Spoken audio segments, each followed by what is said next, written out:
Hello everybody and hi, my name is Kieran. Welcome to the end of Decay.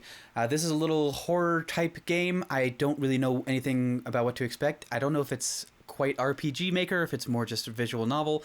One of the comments described it as illegally good and went on to say that once they found out what laws were broken to make a game so good, they would be contacting the appropriate authorities. So I'm holding that person to the word. Begin. Oh, interesting. Just hello, sir. Evening, stranger. You here for a book? I take it. Oh, you here for a book? I take it.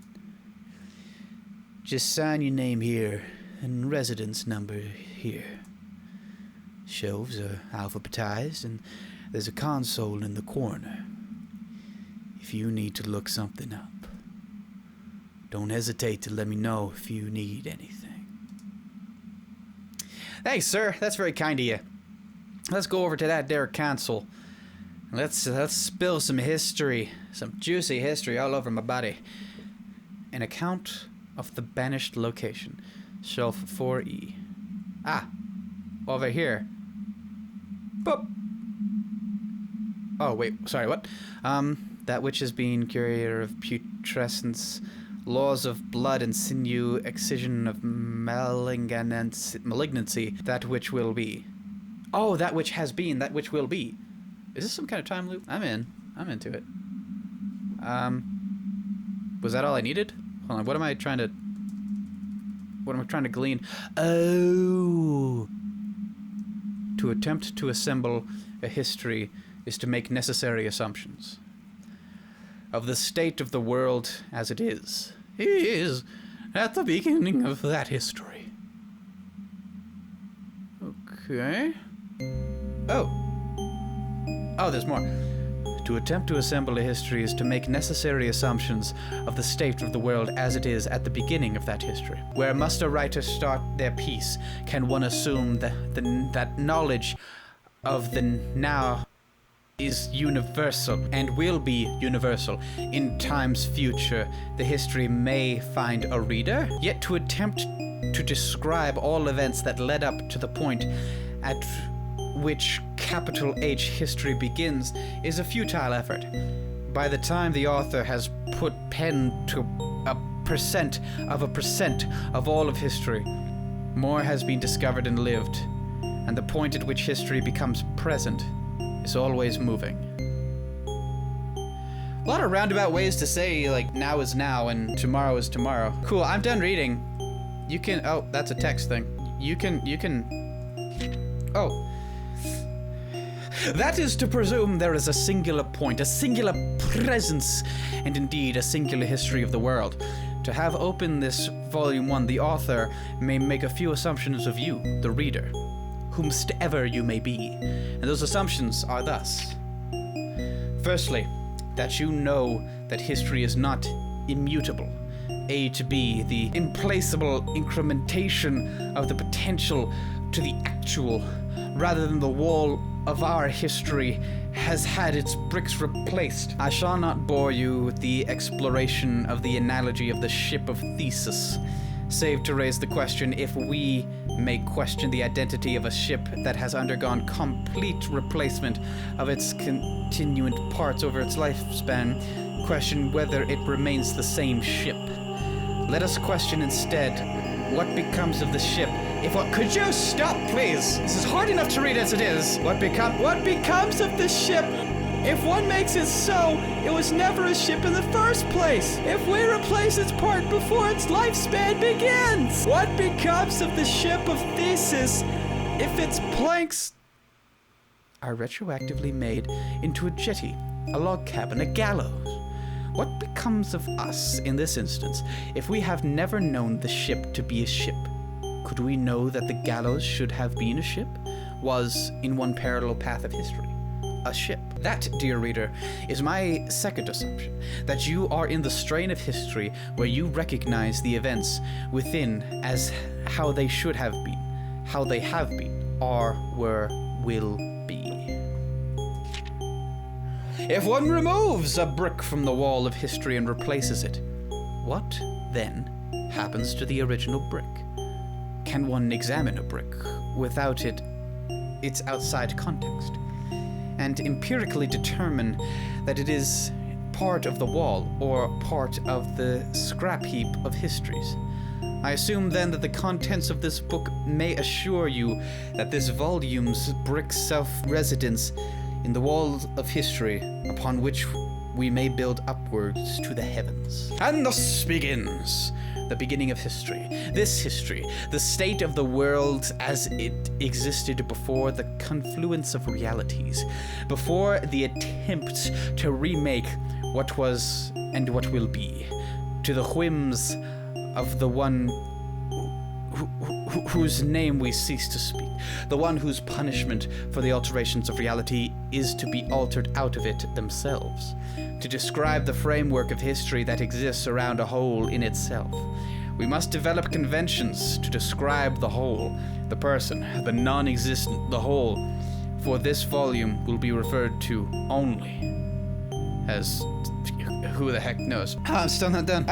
The start of this history is the world, or rather, the worlds, the 8 bodies beneath 8 skies, the pattern of humanity spread amongst the stars. There is the world, and the world and the world is the originator, the cradle, from which I write this very sentence. The root, the core, originator, the guarded soul. Whilst we may live on the 8 worlds, contemporary magical thought recognizes only the world as the font of our power of life. We are but simulacra of Gaia, of the life head, the glimmer of existence in the void that we dare to explore and vainly attempt to create as new world, as limpet may stick to a rock. It seems almost to describe the insignificant details that take place on top of the world. One could describe the layout of the streets, the organizations of our government, the logistical flow of taxation, of circle-shaped pieces of the world traded one to another. Rather, I would describe the philosophical thought of the era, the discoveries that humanity made in great leaps of the nature of reality, of the control of time and times. It isn't. Several pages have been torn from the book. That was just one read. Please give me more. I do like books that are, or like at least excerpts that are eloquently and confusingly worded. It makes my brain do some working good. Curator of Putrescence. Any soul is capable of doing evil unto humankind. Any soul is capable of doing evil unto humankind. There are those who do this so in ignorance, and those who do so in malice. There are those who act in desperation, and those driven by avarice and pride. There are others still who transgress for the sake of knowledge, and here our interest lies, captured as it is by one who yearned to prove their own polluted theories, and committed grave misdeeds in their pursuits. This is a chronicle, however attenuated, of a life misspent.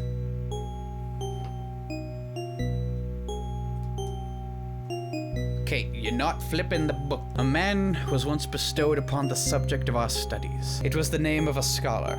In those times, it belonged to an individual who looked with fascination into the celestial bodies which have forever burned above, chief among them, the radiant sun. This scholar of incandescence revered the sun's brilliance. As a young and talented mage, they studied its permeating light. They dwelled on its power, noting the manner in which it was accepted into the bodies of the living. In time, they developed a certain thesis that the world itself and the life upon it was not the originator of power. Rather, they argued the sun nurtured the world, and the radiant power which was absorbed upon the surface of the world was released in death. The scholars' unorthodox claims drew the ire and apprehension of their peers. Not to be deterred, the scholar argued their findings until the became unavoidable. They spurned the world's gift, declaring the sun as the font of all power. Unwilling to recant their perverse theorem, the scholar lost what credibility they had once possessed. Forsaken, they discarded their mentors, their peers. their very environs, and in so doing, discarded their names as well. Finding that it no longer suited them, they took on another, and began to tread a new path. For the foul sorcerer, they committed atrocities in the continued pursuit of their theories. Having learned much of life, they developed a cruel command over death. Hello. It's an artist's impression of the shadow-haunted battlegrounds and graveyards, manipulating corpses both flesh and ancient to suit their whims. They sought out the interred for their nefarious purposes. They most coveted bodies that rotted in the daylight. The corpses left to bloat and burst under the sun. In time, the sorcerer's whims grew more ignoble still. Not content to disrupt only the dead, so too did they interfere with the living. More bodies were felled, more lives cut short to facilitate the study of decay. The age, one might say. The sorcerer amassed legions of utter putrefaction, manipulating the processes of death to suit their own wild conjecture. To prove their long-held theory, the dread necromancer required the death of all things. This sorcerer's name, its cadence and its sibilance, has become synonymous with the rot of the soul, the assassination of the world. When the name was in use, it was a sound of such ill repute as to be impossible to speak aloud in good conscience. It has been stricken from many records. It has been scored and scalded from stone and parchment alike. To free any material from its clutches, the name does not belong to any being, living or dead. It is no longer the name of a scholar or a sorcerer. It is no more than a whisper of emptiness, banished from the world along with its bearer. A wedge was forever driven between the two that would never return. Grant them power again. I am running out of water again. This is my second bottle to this session. I'm going to have to pee so good. Yet although it lacks the might it once held, it is not without meaning. It is the sound of an absence, an implication. It recalls this unsightly void too keenly. It drags a ruined monument into the daylight and proclaims that which has been chiseled from the pedestal. It identifies the hole in history which must be acknowledged only with care and trepidation, lest the wound be reopened. It is thus that the name be rendered in this tomb as... Oh, you just don't even want to have the name in there. It is thus that the name be rendered in this tomb. Oh. Write the name of the banished into this space. Write your own name. Gonna write the name of the banished, I guess. Pursuit of knowledge, baby. What kind of squidgy little pen did I use? The laws of blood and tenure. The book shudders beneath your hand. Oh, the book shudders beneath your hand. Oh shoot, that wasn't written, that was just in there. How in a world where those with magical powers may remake things as they see fit, bound only by their will and knowledge, bound only by that social agreement we share as the good people of the world, how then may one fight against another? How can one step into conflict with another with the certainty of victory? How can we fight against such a vacuity that rewrites the social agreements we share as their own laws of base elements? The law of good will rewrote in blood and sinew. The answer, dear reader, is to avoid stepping into a fight and to make things such as we may avoid a violent ending. Reasonable? It is at this stage in history that our conclave, our parliament of minds agreed the blot on the world should be cleansed, lest we become a humanity of the dead.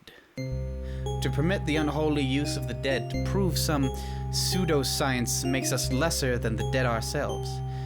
Yet, much as we decreed their sins, the power of the scholar of incandescence, the sun sorcerer, could not be denied at the juncture in history. We once found ourselves at judgment and penalty.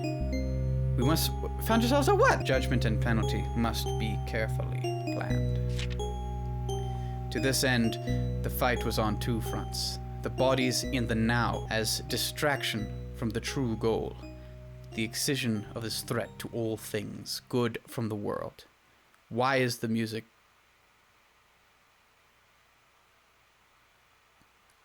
Howdy. How patronizing to assume the reader recognizes events of history as now, as how they should have been.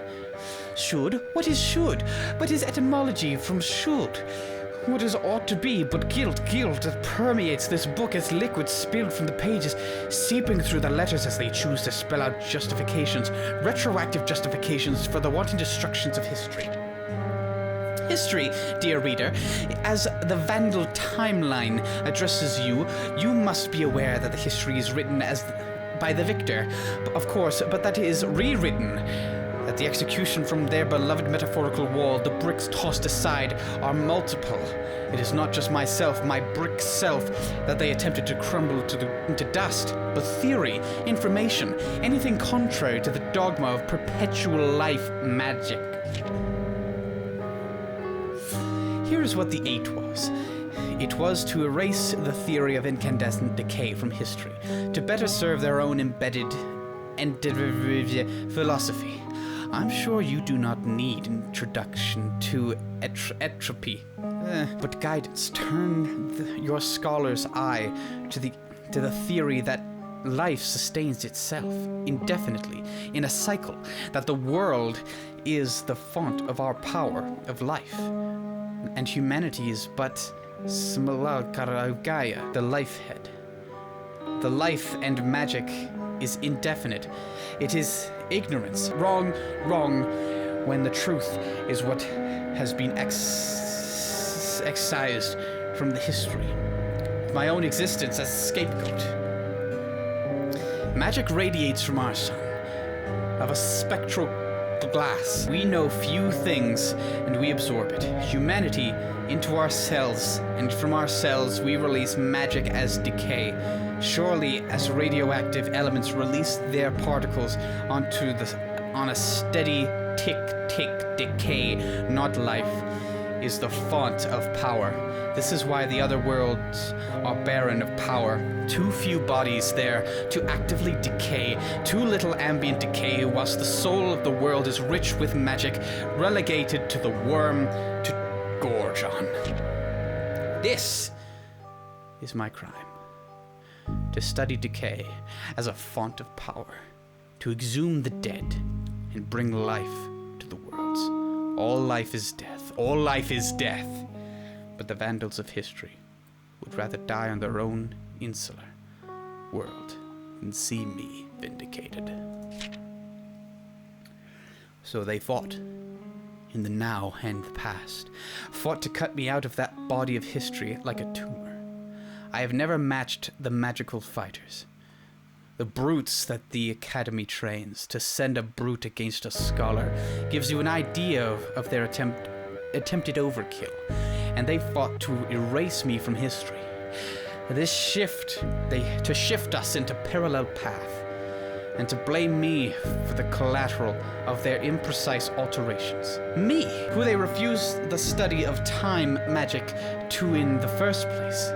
I was helpless to affect the past, but to watch the foundations of my existence crumble like sand. Faced with this assault in the past and the present, what could I do but metastasize? Excision of malignancy? Strange sounds echo behind. Jeb?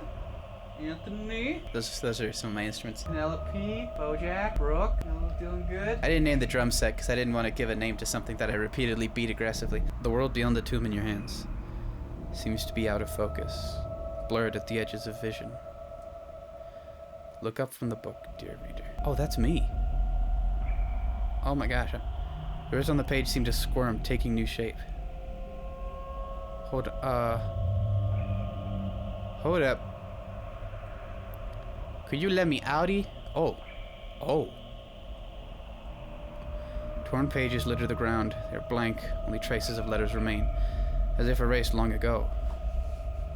You can make out one word. Mistake. Oh, very well. Stay then, if you insist. See how it ends. Look upon that which will be. Am I looking at the history of the actual world, right? Like the future history? The librarian isn't moving. Oh, the librarian's not moving. Okay, I thought that might be a hole that I could go through. Or, hold on, is that a dot down there? One of the door handles has fallen off. The doors won't budge. Let's keep reading. I loves me a good read. Excision of malignancy. The words on the page seem to squirm, taking new shape. An imagined dogma, an incandescent theorem, adjudication, a wound in perpetuity, in exhumation. Ah, interesting. The Vandal timeline would have you believe that their efforts were successful. Eh? The Vandal timeline would have you believe that its efforts were successful. So too would the Vandals have you believe that I was subdued without great cost to their enterprise, but this itself undermines the claims made against me. No, I would have you understand I was and remain a threat greater than the accursed mage were capable of anticipating. Our struggle is one which lasted throughout time, and one which lingers even now. Indeed, now, for now has long been the foremost battlefront of our ill-conceived war. As to then, it need not be discussed. It need not be discussed. Does it matter how I was, as they say, vanquished? Do the details of my indignity fascinate you so? Would you seek to put such methods into practice to learn from them, or is it mere curiosity? It does not matter. Know only that for a time I was gone. I will concede that, for it is an empirical fact, for decades I was a scholar, a sorcerer, an enemy of mankind, and then I was nothing at all. I languished in this retching void, where there's no light, no life, no death. In this place where nothing can be or cease to be, I was depraved of the powers I had once studied so studiously, and yet, though this world was spared for a time from my work, I was not the source of its rot. I merely harnessed it. It has gone on rotting without me. It continues to rot. It continues to rot. Perhaps it would have been better off, as I intended, decaying with purpose. Like this world, the void created to entrap me is a wound itself. It was never cauterized, never fully closed. It weeps now, never disinfected. And perhaps I am the infection, the fever that boils within. Perhaps. I tire of this volume's inspired self-gratifications. Consider me a judicious editor, writing grammatical errors, tightening loose ends. This is a stronger narrative, wouldn't you agree? I shall not call you dear reader any longer, for I felt the point of your quill and its grave impetus. We have co-written this tomb, so let us recapture it. Let us imbue this world with radiance again. Alright, bud. Sounds like a plan. Oh, you're so pretty. What a looker. You got a girl? You could have a man, huh? An exhumation. Oh. The ink begins to run. Dry pages separate from the tomb's spine, whipped away by gusts of wind without a source. Fervent words ring out in your mind as you pick up the remnants of a page. A name, the meaning of a name, that sound by which I summoned myself that forbidden scream last night at last. The organs of selfhood ripe and ringing in its shell, with all the world an open rotting rind. The flesh is sweet, the seeds poised to sprout. Seeds poised to sprout, as I have planted them. I see. You see, I see. The psyche's wordless chime. A wail or a song or a silence. The exquisite pain of evocation. Cold, yellowing stone. You pick it up, finding it's deceptively light. You turn it in your hands, it grins up at you. Hi. Its eye sockets pulse with light. All death is life, all death is life. You sound fun at parties. Oh. You choose to stay. Yeah, it's probably for the best. Yeah, okay. Just want to know if there's any secrets, just gamer things. You have come this far already. Yeah, might as well. An exhumation. Forgive my itchy nose. Can you feel? Can you feel? Can you feel? Can you feel? The world is changing, and you and I with it. As the words throughout this tome wiggle and rewrite themselves to the truth. From the void, from the gap between time and space, the garbage heap of reality, I return. I will not brag, I will not exclaim delight, I will not hold myself loftily over those who sought to oppose me, for this is simply how history should have been. Thank you, my friend, my ally, my only servant body in this vandal history. If you have scrolled the word that is my name, to bring me back. Sorry, a lot of words, it's been a while. This is secret. This is the secret. When the Vandals left their one thread, it was my name. My friend, my ally, my love. How must my name have burned in your bones as the Vandals attempted their eraser? How it must have stung as you carried the phylactery in the form of my true name carved into your flesh. So now, we come to the right path, the right time, the events of history corrected. The world, all the magic blooming from decay.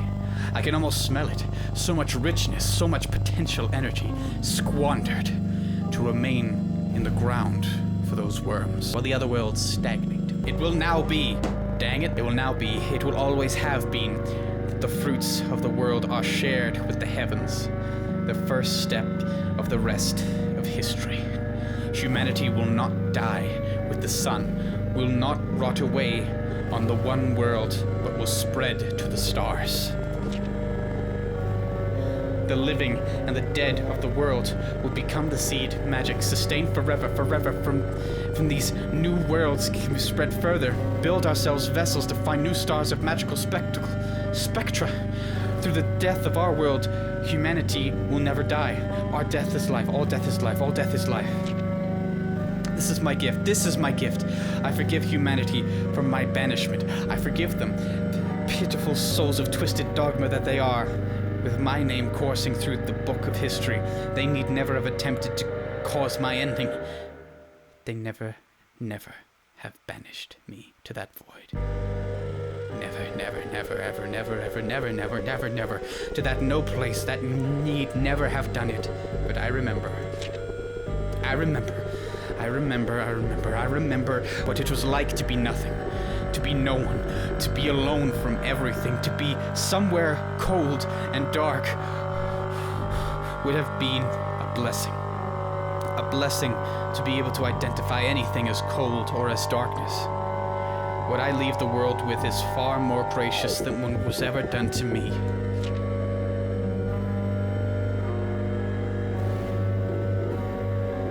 I don't think those are real symbols. Hi. Their eternal decay shall be noble. To rot and to teeter on that precipice between life and death, even as the skin sloughs from their bones, even as the bones grind and shatter, even as the dust sheds from their marrow, they shall decay until they can power humanity no more. Every particle of sun energy, of sun-given magic, will be returned. It is irony, that this extension of their decay will be the closest thing to proof of their own theory of magic. But it will be finite. The world is not a perpetual motion machine. What is perpetual will take work to repeat this process sevenfold. Once each of the new worlds grows rich enough with decay for the harvest to settle, 7 times 7 new worlds, over and over, the incremental defeat of entropy, the conqueror of the stars we could never hope to achieve by leaving the dead unused in the ground. And I will chip away at the works to hone it further, and each incremental step of progress will be a step towards the end of decay. I see. So, like, I'm dead now, too.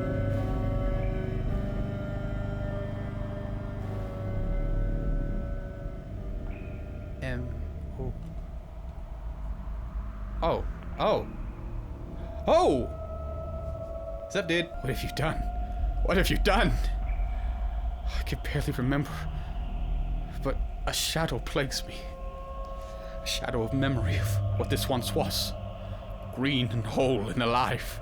Now whole is dust and decay. Are you happy? Are you happy? Look upon these ruins and despair. This is your end of decay. A fallen brick cannot fall any further. Oh. I messed things up a little, didn't I? Where can I get to? Can I go anywhere with this knowledge? You're still following me, right? Oh, no? Well, I don't like that. Oh, there you are. Yeah, you're just a little slowpoke. Catch me if you can. Okay. I don't know if I really made any choices there. I think I just kind of doomed existence as a whole. Are you coming in there, buddy? Ah, there you are. I might need to talk to you once more. Yeah. Come on, come. The water is fine. Not that there's any water left. Oh, you're just tracing my exact steps. Oh, so you're like death following me then. Why do you stay here? To taunt me? Do you wish to be the ruler of a dead world? I wish you gone. Go on to one of your new worlds. Feast on our energy as our deaths are drawn out forever. Do not dwell on the past now. Do not dwell. There is much work to be done. My friend, my love, for your service to me, for bringing me back from the void, from nothing, from nowhere. I give you a world. Any of the 7 new jewels of the cosmos. Yours to bask in its magic, in its ambient decay magic. Will you take the next step with me? Will you join me in the new worlds? Guess I will. You got it, buddy. Squidgy, squidgy. Hello, friend. Wow.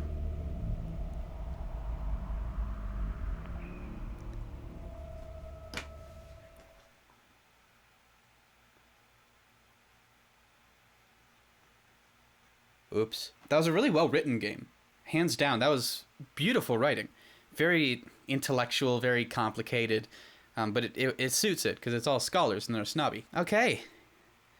I doomed humanity, and now I'm going to go pick up something from Staples, go pee, and have dinner. Thank you for watching. I hope you enjoyed having all of your death life juice sucked from your body. If you did enjoy it, leave a like, leave a comment. Tell me if you can understand that jarble, because it lost me a few times. I'm not gonna lie, I'm not too proud. But if you like what I do here and you want to help me make people happy for a living, then please subscribe to the channel. But of course, as always, I love you, and I hope you have a wonderful day.